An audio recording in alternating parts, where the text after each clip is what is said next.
성실론 제11권 하리발마 지음 구마라집 환역 138 잡다한 질문품 논하는 이가 말합니다.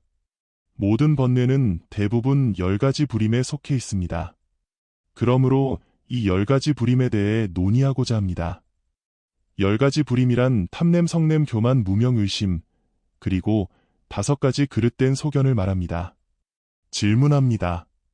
10가지 번뇌 대지법이라는 것이 있습니다. 불신, 게으름, 망각, 산란함, 무명, 그릇된 방편, 그릇된 기억, 그릇된 이해, 들뜸, 방일이 그것입니다. 이 법들은 항상 모든 번뇌의 마음과 함께 작용한다고 하는데 그 내용은 어떠합니까? 대답합니다. 앞서 이미 마음과 번뇌가 서로 응한다는 주장을 비판했습니다. 마음의 법은 하나씩 일어나는 것이므로 그대의 주장은 도리에 맞지 않습니다. 왜냐하면 착하지 않은 마음이 일어날 때 믿음이 없는 마음과 함께할 때도 있지만 믿음 자체가 없는 경우도 있기 때문입니다. 정진 같은 다른 법들도 마찬가지입니다. 그러므로 모든 번뇌의 마음속에 이 10가지 법이 항상 들어있는 것은 아닙니다. 또한 그대는 잠과 들뜸이 모든 번뇌의 마음속에 있다고 하지만 그것도 옳지 않습니다. 마음이 혼미하고 가라앉을 때는 잠이 있어야 하고 마음이 들뜰 때는 잠이 없어야 하기 때문입니다. 질문합니다. 욕심세계에는 10가지 번뇌가 다 갖춰져 있고 형상세계와 무형세계에는 성냄을 제외한 나머지가 다 있다고 하는데 그 일은 어떠합니까? 대답합니다. 저 높은 세계에도 질투 같은 번뇌가 있습니다. 경전에서 어떤 범천의 왕이 다른 이들에게 부처님께 가지 말라고 한 것은 질투에 해당합니다. 질투가 있다면 성냄도 당연히 있어야 합니다. 또한 범천의 왕이 자신의 무지를 숨기고 아첨하며 대중을 속인 일은 아첨과 속임에 해당합니다. 자신이 만물을 창조했다고 말하는 것은 교만입니다. 이러한 나쁜 번뇌들이 그곳에도 있으므로 착하지 않은 법들이 존재한다고 보아야 합니다. 어떤 논사는 부모나 스승을 공경하는 마음을 착한 탐냄이라 하고 남의 물건을 탐내는 것을 악한 탐냄이라 하며 남에게 해를 끼치지 않는 탐냄을 무기라고 부릅니다. 또한 악한 법에 화를 내는 것을 좋은 성냄이라 하는 식으로 설명하지만 실은 그것이 착한 것이라면 번뇌라고 불러서는 안 됩니다. 질문합니다. 욕심세계에서 몸을 나라고 고집하는 것을 무기라고 부르기도 합니다. 모든 평범한 사람들이 나라는 생각을 하는데 그들을 모두 지옥에 보낼 수는 없기 때문이라는 논리입니다.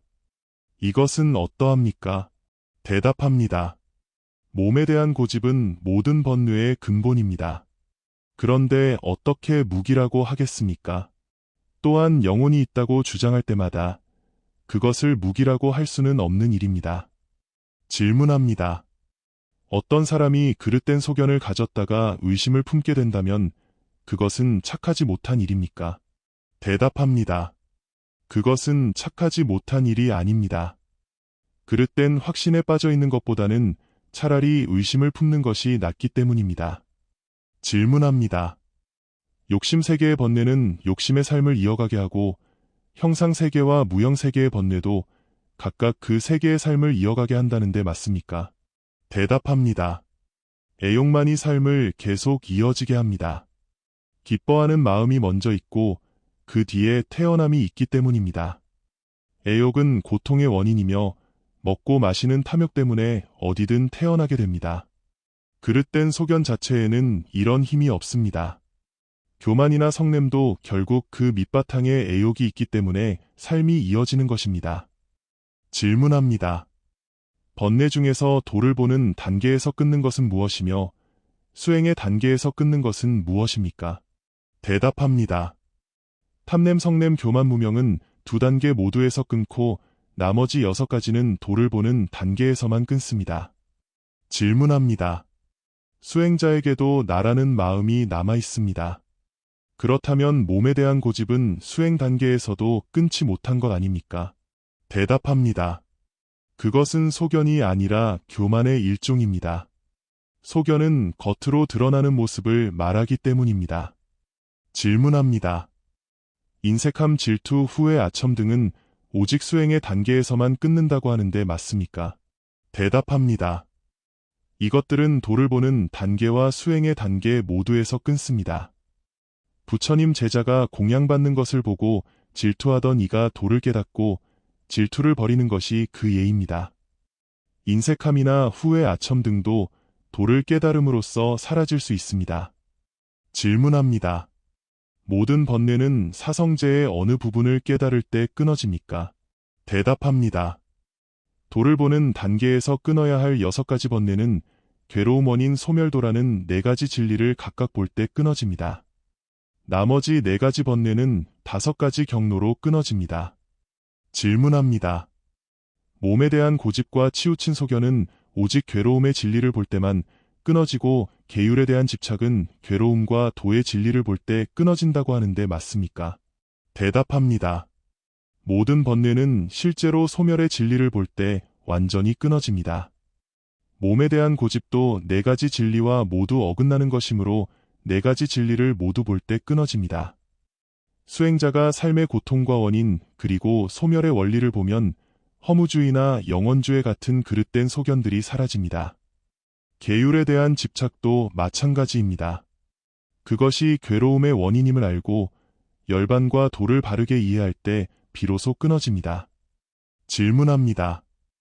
탐냄, 교만, 그릇된 소견 등을 제외한 나머지는 기쁨, 즐거움, 평온함의 느낌과 함께하고 괴로움이나 근심의 느낌과는 함께하지 않는다고 합니다. 또 성냄은 3가지 느낌과 함께하지만 즐거움이나 기쁨과는 함께하지 않는다고 합니다. 이런 식의 구분이 맞습니까? 대답합니다. 이미 마음과 번뇌가 서로 응한다는 설을 비판했으므로 나중에 더 자세히 설명하겠습니다. 5가지 감각 인식에는 번뇌가 없습니다. 그대의 논리는 인색함이 탐냄의 갈래인데도 서로 응하지 않는다고 하는 등 모순이 많습니다. 그런 주장은 자기 생각으로 지어낸 것일 뿐입니다. 질문합니다. 고통과 그 원인을 보고 끊어야 할 소견과 의심, 탐냄, 성냄, 교만 등은 무명과 상응하지 않는 독립된 번뇌입니까? 대답합니다. 모든 번뇌는 서로 원인이 되고 조건이 됩니다. 자신의 그릇된 소견에 집착하여 탐욕을 내거나 다른 이를 멸시하기도 합니다. 또한 열반을 비방하며 성을 내기도 합니다. 그러므로 모든 번뇌는 서로 얽혀 있습니다. 욕심 세계의 번뇌가 형상 세계의 대상을 반연하기도 하고 그 반대의 경우도 있습니다. 또한 모든 번뇌는 제6의식인 의식 속에 있으며 눈이나 귀 같은 5가지 감각 인식 속에는 없습니다. 번뇌는 생각에서 나오기 때문입니다. 만약 감각 인식에 번뇌가 있다면 눈으로 물건을 볼 때 바로 내가 본다는 고집이나 교만이 일어나야 하지만 실제로는 의식이 개입할 때 그런 마음이 생깁니다. 질문합니다. 경전에서 6가지 욕망을 설명했는데 감각 인식에는 번뇌가 없다고 합니까? 대답합니다. 그것은 의식 속에 있는 것이며 감각기관은 단지 통로 역할을 할 뿐입니다. 분별하는 모든 인식은 의식의 작용입니다. 139 번뇌를 끊음을 밝히는 품. 질문합니다. 모든 번뇌를 9등급으로 나누고 지혜도 9등급으로 나누어 순서대로 끊는다고 하는데 맞습니까? 대답합니다. 한량없는 마음으로 번뇌를 끊습니다. 목공이 도끼자루를 깎을 때 조금씩 깎여나가는 것을 매번 알 수는 없지만 결국 다 깎인 것을 보고 아는 것과 같습니다. 지혜의 단계도 이와 같아서 번뇌가 다한 뒤에야 비로소 깨닫게 됩니다. 질문합니다. 어떤 선정에 의지하여 번뇌를 끊습니까? 대답합니다. 경전에서는 초선정부터 무소유처정까지 7가지 선정에 의지하여 번뇌가 다한다고 했습니다. 하지만 이런 선정이 없어도 욕심 세계의 선정을 통해서도 번뇌를 끊을 수 있습니다. 질문합니다. 도를 보는 단계에서 끊어야 할 번뇌는 무형 세계의 선정으로는 끊을 수 없지 않습니까? 대답합니다. 무형 세계의 선정도 물질을 대상으로 할 수 있다고 이미 대답했습니다. 질문합니다. 선정을 얻을 때 순서대로 얻습니까? 아니면 한꺼번에 얻습니까? 대답합니다. 당연히 순서대로 진행합니다. 낮은 단계의 욕심을 버려야 높은 단계의 선정을 얻기 때문입니다. 욕심 세계의 번뇌도 점차적으로 사라집니다. 천상의 존재들이 음욕을 느끼는 방식이 단계마다 다른 것만 봐도 알 수 있습니다. 질문합니다.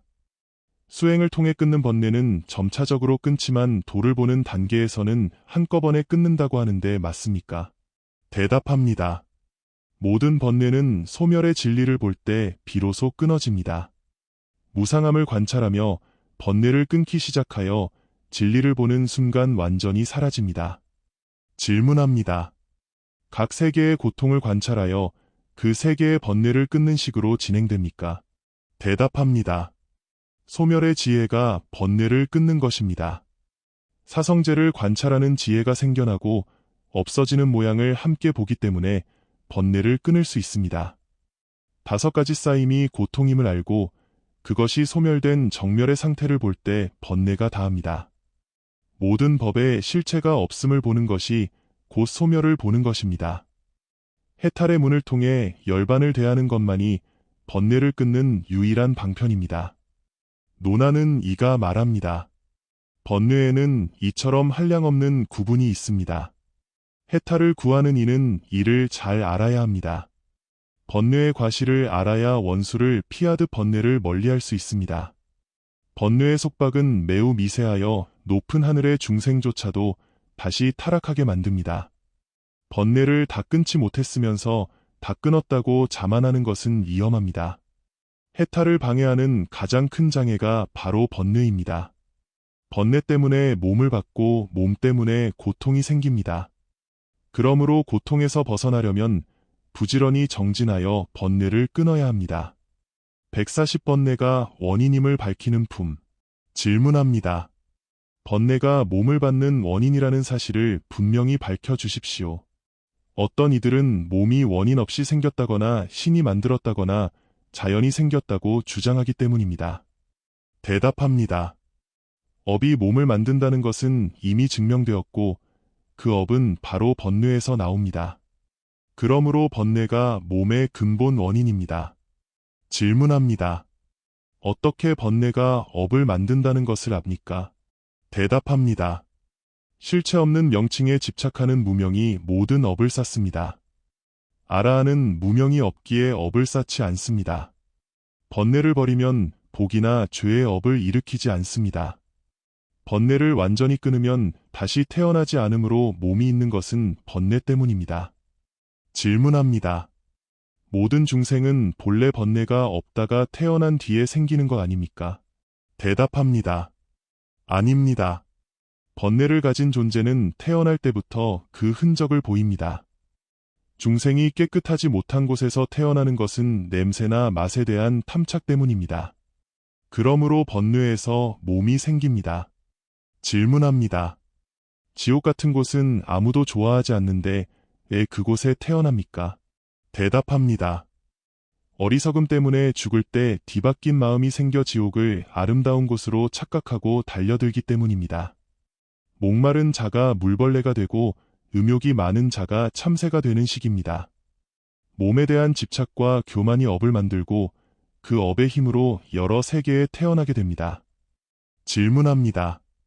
만약 번뇌 때문에 몸이 생긴다면 번뇌를 끊는 순간 몸도 사라져야 하는 것 아닙니까? 대답합니다. 몸은 번뇌로 시작되었기에 번뇌가 사라져도 그 남은 힘으로 얼마간 유지됩니다. 막대기로 돌리던 수레바퀴가 막대기를 치워도 잠시 더 도는 것과 같습니다. 질문합니다. 아라한도 예전에 지은 업의 힘이 있을 텐데 왜 다시 태어나지 않습니까? 대답합니다. 아라한은 대상을 취하는 마음이 없고 지혜의 불로 식의 처소를 태웠기 때문에 다시 태어날 씨앗이 없습니다. 씨앗과 땅 조건이 갖춰지지 않으면 싹이 트지 못하는 것과 같습니다. 현실에서도 탐욕이나 성냄이 일어나면 얼굴빛이 변하는 등 몸에 즉각적인 영향을 줍니다. 음식도 몸을 유지하지만 번뇌는 의지처 없이도 물질을 만들어내는 힘이 있습니다. 욕심 많은 중생이 그 성질에 맞는 동물의 몸을 받는 것도 전생의 번뇌가 쌓인 결과입니다. 질문합니다. 번뇌 때문에 몸이 생긴다면 한 번 나쁜 길에 빠진 자는 계속 번뇌가 심해져서 영원히 구제받지 못하는 거 아닙니까? 대답합니다. 나쁜 곳에서도 착한 마음을 낼 수 있고 좋은 곳에서도 나쁜 마음을 일으킬 수 있습니다. 그래서 돌고 도는 생사가 이어지는 것입니다. 번뇌가 얇아지면 좋은 곳에 나고 번뇌가 다하면 열반에 듭니다. 중생이 고통스러운 환경을 즐기는 것도 탐착 때문입니다. 나방이 불에 뛰어들고 물고기가 낚시를 무는 것처럼 어리석음과 탐해가 고통의 길로 인도합니다. 나무 뿌리를 뽑지 않으면 다시 자라듯 번뇌의 뿌리를 뽑아야 고통이 멈춥니다. 어리석은 사람은 이 더러운 몸을 아름답게 착각하여 집착합니다. 지혜가 생기면 이 모든 것이 독사가 가득한 방임을 깨닫고 벗어나게 됩니다. 12인연은 모두 무명에서 시작됩니다. 무명이 업을 만들고 그 업이 식을 통해 내생을 형성합니다. 태어나는 방식이 네 가지로 나뉘는 것도 탐해의 차별 때문입니다. 번뇌가 모든 고통의 근본이며 이를 끊음으로써 단계적으로 성인이 되어 해탈에 이릅니다. 공과 무상함을 관찰하여 번뇌를 없애면 비로소 몸을 받는 인연이 다하게 됩니다. 집제의 설명을 마칩니다. 멸제의 부문, 140일 가명을 세우는 품, 논하는 이가 말합니다. 세 가지 마음을 없애는 것을 소멸의 진리인 멸제라고 합니다. 그 세 가지는 가명의 마음법의 마음공의 마음입니다. 질문합니다. 어떻게 이 세 가지 마음을 없앱니까? 대답합니다. 가명의 마음은 지혜를 듣고 생각함으로써 없애고 법의 마음은 공의 지혜로 없앱니다. 공의 마음은 깊은 선정이나 남김없는 열반에 들어갈 때 사라집니다. 질문합니다. 무엇을 가명이라고 합니까? 대답합니다. 5가지 쌓임이 모여서 사람이라고 부르거나 여러 요소가 모여서 병이라고 부르는 것처럼 명칭만 있는 것을 말합니다. 질문합니다. 왜 그것을 가명이라 합니까? 대답합니다. 부처님은 수레 부품이 모여 수레가 되듯 쌓임이 모여 사람이 된다고 하셨습니다. 실체는 없고 오직 명칭과 작용만 있을 뿐입니다. 부처님은 진실한 진리인 진재와 세상의 진리인 세재 2가지를 말씀하셨습니다. 물질이나 열반은 진재에 속하고 사람이나 병 같은 명칭은 세재에 속합니다. 질문합니다. 궁극의 진리에 가명이 없다면 왜 세상을 설명할 때 그것을 사용합니까? 대답합니다. 세상 사람들은 가명을 사용해야 이해하기 때문입니다. 그림 속의 불을 설명하듯 부처님도 세상을 교화하기 위해 새 속의 명칭을 빌려 쓰셨습니다. 세상과 다투지 않으면서도 진리를 전하기 위한 방편입니다. 2가지 진리를 함께 말해야 허무함이나 영원함이라는 양극단에 빠지지 않고 업과 과보를 바르게 설명할 수 있습니다. 새 속의 이치는 중생을 도의 길로 이끄는 첫걸음입니다.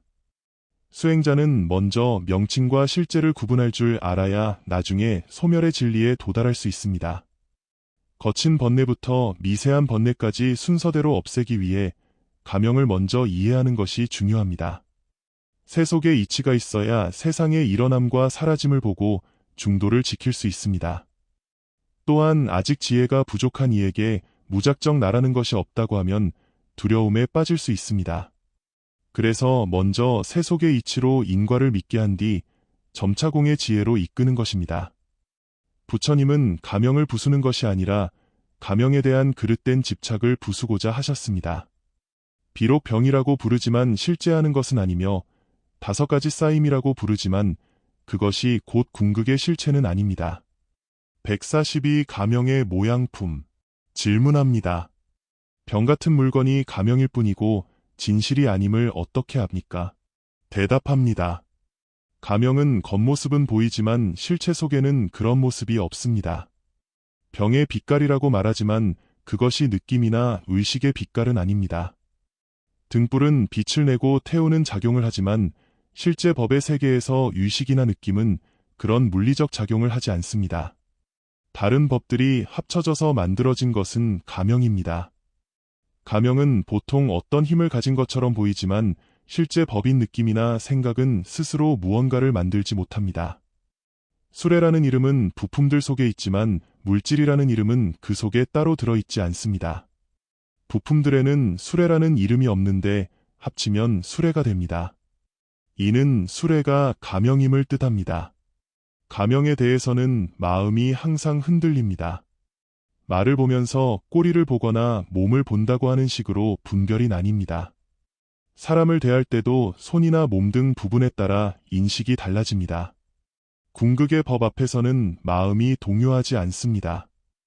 또한 가명은 하나다 다르다를 명확히 설명할 수 없는 부분이 있습니다. 가명은 번뇌에 휘둘리지만 실제 법은 그렇지 않습니다. 가명의 인식은 항상 다른 물질에 의존합니다. 병을 알려면 흙의 성질을 먼저 알아야 하는 식입니다. 가명에 대해서는 그것이 나무인지 사람인지 의심이 생기기도 합니다. 실제 법을 깨달으면 이런 의심은 사라집니다. 하나의 물건에서 여러 가지 감각 인식이 일어나는 것도 그것이 가명이기 때문입니다. 여러 감각 기관에 걸쳐 있는 것은 가명입니다. 실체가 없는데도 무언가 작용하는 것처럼 보인다면 그것은 가명입니다. 원수나 친한 이를 구별하는 것도 마음이 지어낸 가명일 뿐입니다. 가고 오는 것 하거나 무너지는 모든 현상도 가명 속에서만 존재합니다. 가명은 서로 상대적인 개념을 통해 성립됩니다. 길고 짧음, 크고 작음 등이 그렇습니다. 실제 법은 다른 것을 기다려 존재하지 않습니다. 물질이나 의식을 깊이 분석하여 더 이상 나눌 수 없는 공의 상태에 이르면 가명은 사라집니다. 가명을 이해하는 것은 세상을 살아가는 지혜이고 실제 법을 이해하는 것은 해탈에 이르는 길입니다. 143 하나의 논리를 깨뜨리는 품. 질문합니다. 가명이 하나라는 주장은 어떤 허물이 있습니까? 대답합니다. 물질의 모양은 제각기 다른데 그것이 하나의 병이라고만 한다면 옳지 않습니다. 낱낱의 흙먼지를 땅이라 하지 않는데 그것들이 모였다고 해서 갑자기 땅이라는 실체가 생기는 것은 아닙니다. 여러 마리의 말이 모인다고 해서 그것이 소가 될 수 없는 것과 같습니다. 질문합니다. 깨 나달이 모여 깨 무더기가 되듯 물질이 모여 땅이 될 수 있지 않습니까? 대답합니다. 깨 무더기는 가명일 뿐입니다. 실제 법에서는 그런 식의 결합이 성립되지 않습니다.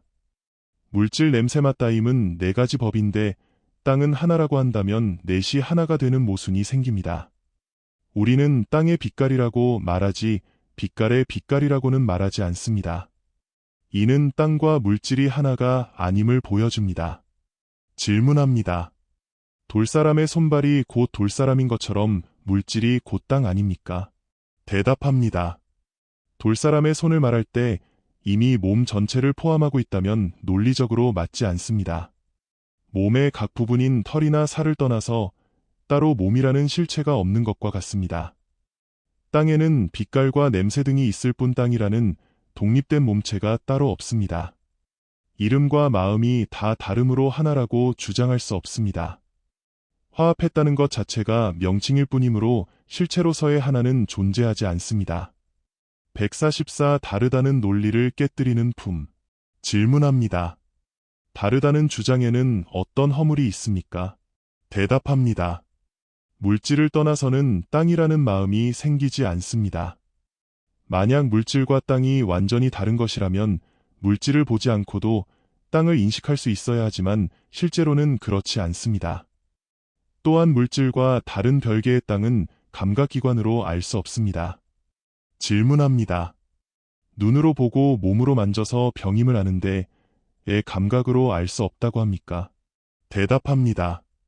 만약 그렇다면 코로 냄새를 맡고 혀로 맛을 보아서도 병임을 알아야 합니다. 하지만 어둠 속에서 냄새나 맛만으로는 그것이 병인지 동의인지 알 수 없습니다.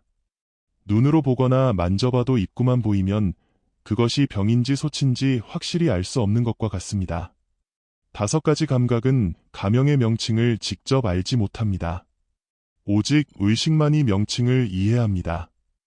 물질을 통해 병을 안다는 논리도 모순이 있습니다.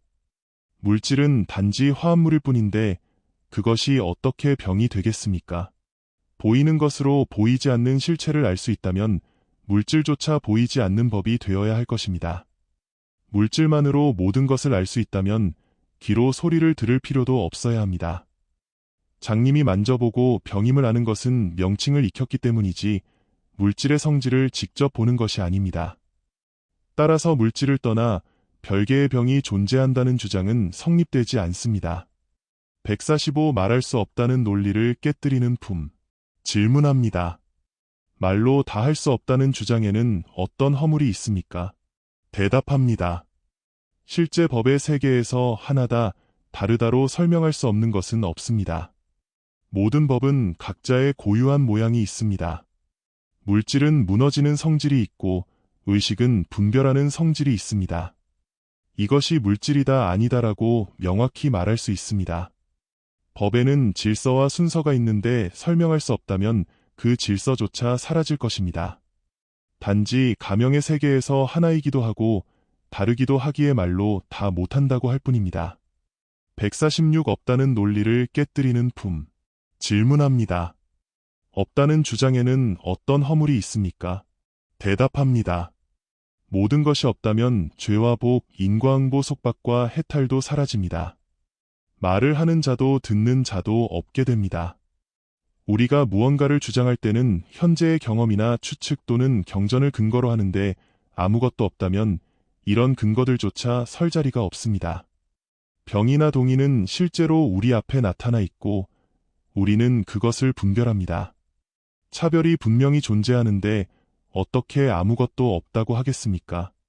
어리석음이나 암이라는 마음의 작용도 근거 없이 일어날 수는 없습니다. 세상의 선행과 악행이 갈리는 것을 봐도 모든 것이 없다는 말은 틀린 것입니다. 147 없음을 세우는 품. 없음을 주장하는 이가 말합니다. 그대가 공함을 비판하지만 모든 감각과 대상은 실제로 얻을 수 없는 것입니다. 사물을 전체로서 취할 수 있는 실체가 없기 때문입니다. 전체가 없다면 부분도 의미가 없습니다. 미세한 부분을 아무리 분석해도 결국 아무것도 없는 상태로 돌아갑니다. 모든 법은 결국 공의 지혜로 귀결됩니다. 부분을 인정하면 과거, 미래, 업보 등 세상의 이치를 설명할 수 없게 됩니다. 눈은 아주 작은 물질을 보지 못하고 의식은 현재의 물질을 포착하지 못합니다. 감각인식은 분별력이 없고 의식은 과거에 머물기에 현재를 온전히 잡지 못합니다. 질문합니다.